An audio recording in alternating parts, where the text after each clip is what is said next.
Bonjour Julie. Bonjour Laurie. Tout cet été sur Sud Radio, on vous retrouve pour nous présenter les grandes affaires criminelles avec le magazine Le Nouveau Détective. Et ce matin, une légende urbaine qui devient réalité, la future mariée et le meilleur ami. Il est 2h du matin ce dimanche 26 juin 2022 et Christian aimerait bien aller se coucher. D'ailleurs, la salle des fêtes commence à se vider. Mais Véronique, sa compagne, est introuvable. Parmi les convives restants, personne ne sait où elle est. Sortie fumer une cigarette peut-être ?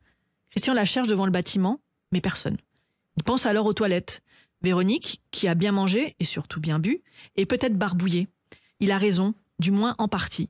Sa fiancée est bien aux toilettes, mais elle ne va pas mal du tout. Petit flashback sur leur histoire. Véronique et Christian forment déjà un vieux couple.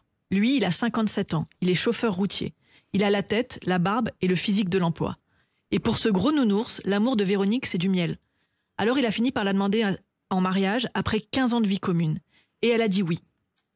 Et c'est pour ça que, pour fêter ça, ils ont convié une quarantaine de proches dans une salle des fêtes des environs de la Châtre, dans l'Indre.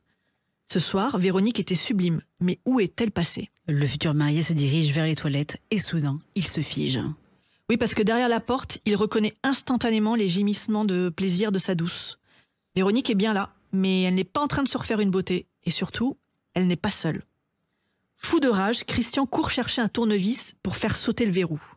Les deux amants, tout à leur affaire, ne l'ont pas entendu venir. On imagine leur surprise quand la porte s'ouvre dans un craquement sinistre, et celle de Christian découvrant le goujat en train de posséder sa future femme, son pantalon sur les genoux.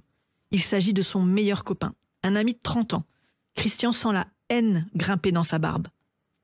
Parce que non seulement il est cocu, mais Véro le trahit en plus avec son plus vieux pote et l'humilie devant tout le monde. Ce n'est pas du tout ce que tu crois, bredouille l'amant, qui explique en substance qu'il s'est enfermé ici avec Véronique pour parler des préparatifs du mariage au calme, loin des autres invités. À d'autres, parce qu'un point rageur s'écrase sur son nez, Christian enchaîne les coups, une bonne demi-douzaine, heureusement sans le tournevis. Puis il passe ses nerfs sur Véro, qui parvient à s'enfuir en hurlant, mais il la rattrape dans la rue et la frappe à nouveau.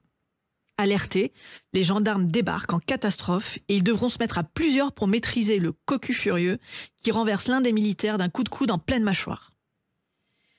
Le 28 juillet 2022, c'est un Christian beaucoup plus calme, mais toujours amer, qui s'est présenté devant le tribunal correctionnel pour y répondre de violence.